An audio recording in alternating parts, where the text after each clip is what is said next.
My purple hull peas recipe is easy and delicious by using frozen peas to make it simple and ham hock to add flavor. This Southern classic is a great recipe to try if you like field peas, like black eyed peas, but you want something different. First off, let's go over what purple hull peas are. Like I said, they are a type of field pea. They look very similar to black eyed peas, but they have a slightly different flavor. People say that they are creamier than black eyed peas. In the southern United States, you can get them fresh in the summer or at other times of the year or in other parts of the country. Your best bet is probably to buy them frozen. I am using 24 ounces of frozen purple hull peas, and to make the peas, just like almost all my other southern bean recipes, I started off by making a ham hock stock. So here I have a ham hock. It's 3/4 of a pound. I placed it in some of my homemade vegetable stock, then added some extra water to cover the ham hock. Then I brought it to a boil and then continued boiling it on medium heat for 2 hours. I had some things to do, so I put it off to the side, but you can definitely just proceed with the recipe after it's softened. But yeah, like I said, I made my ham hock stock, but before I add my frozen purple hull peas, I'm going to add some onions and garlic. I'm going to add them now so that they have time to soften a little bit and mellow out, because I like the flavor of garlic and onions, but I don't want that sharp bite. I'm going to add them to the pot, and now I'm going to turn the heat back on, and I am going to bring the pot to a boil. And once it comes to a boil, I'm going to add the purple hull peas. The ham hock broth has come to a boil again. The garlic and onions have gotten a head start. So now it's time to add the frozen purple hull peas. Like I said, 24 ounces, so 2 12-ounce bags. I did not defrost them. I literally just pulled them out of the freezer and I'm adding them to the pot. That makes this recipe super easy. You do not have to thaw them ahead of time. Actually, if you see something that looks like it might be a stone or something, you might want to pull it out. So actually you might want to empty them into a bowl first so that you don't end up with rocks or pebbles in your pot of beans accidentally. Now that the purple hull peas are in the pot, I wanted to show the extra ham that I have off to the side. Here I have half a pound, maybe 1 1/3 cups of ham that I just took off a leftover ham from the holidays. Ham hocks have a lot of flavor, but they don't have a lot of meat. So I think that by adding some extra ham, you not only up the flavor, but you up the protein. You help make it a complete one pot meal. So I'm going to add this later on. I'm going to let the purple hull peas cook a little bit. And then once they get closer to being done, I'll add the ham. I'm also going to hold off on the spices, except for one. Right now, I'm going to add 1 packet of onion soup mix. It is a secret ingredient in many southern recipes. I think it adds a ton of flavor.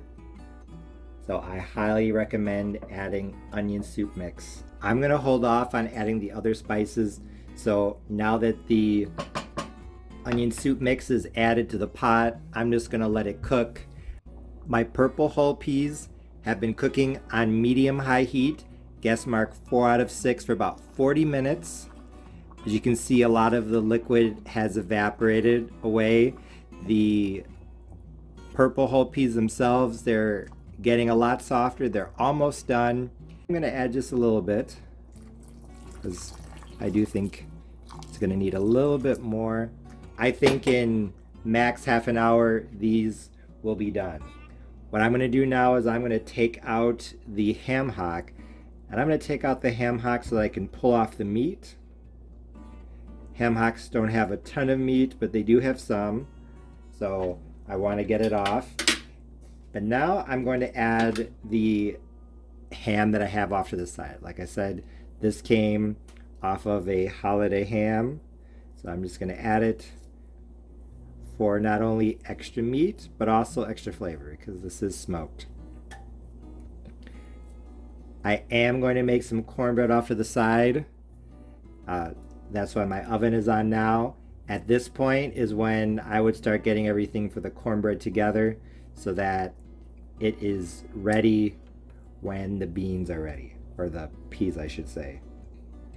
I tasted the broth and honestly I think it's really flavorful, so I might not add any spices. If you want to, you could add a teaspoon each of garlic powder, onion powder, and black pepper.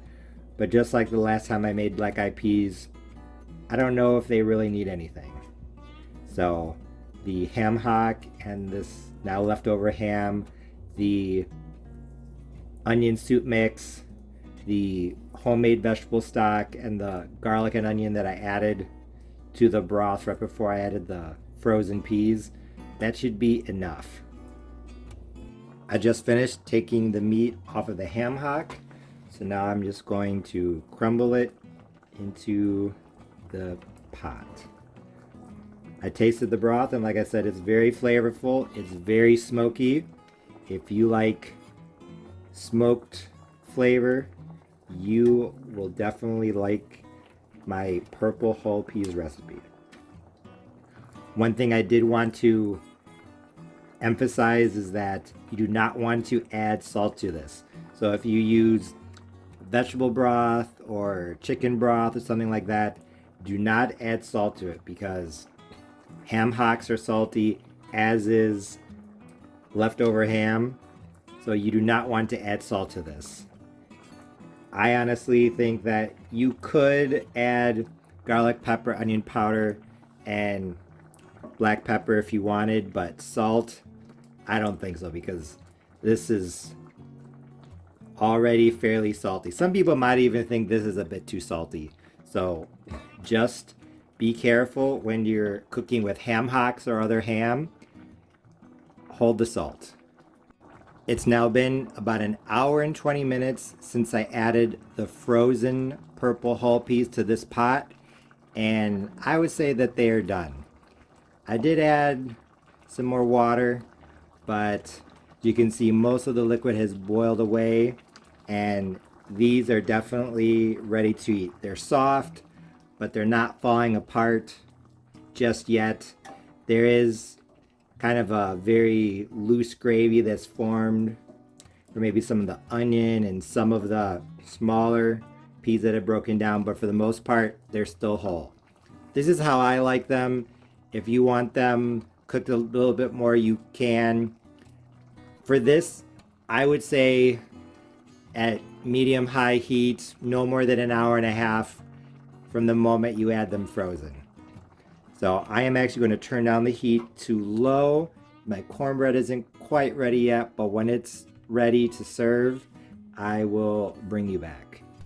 As I said earlier in the video, purple hull peas are very similar to black-eyed peas.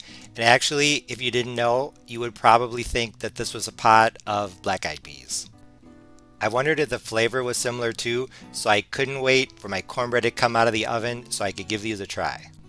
When I did finally take my first bite, I realized that my purple hull peas recipe was a big success because they were delicious. In terms of flavor, I agree that these are very similar to black-eyed peas, but maybe a bit milder. I would also agree that they're a bit creamier, so honestly, if you like black-eyed peas, you should definitely give purple hull peas a try. Like with other southern style bean and pea recipes, I thought that the purple hull peas paired perfectly with the smokiness of the ham hock, and the onion in the background from not only the chopped onion but also the onion soup mix really took this to the next level. Now that I'm holding the bowl up to the camera, you can see that it has a good amount of ham.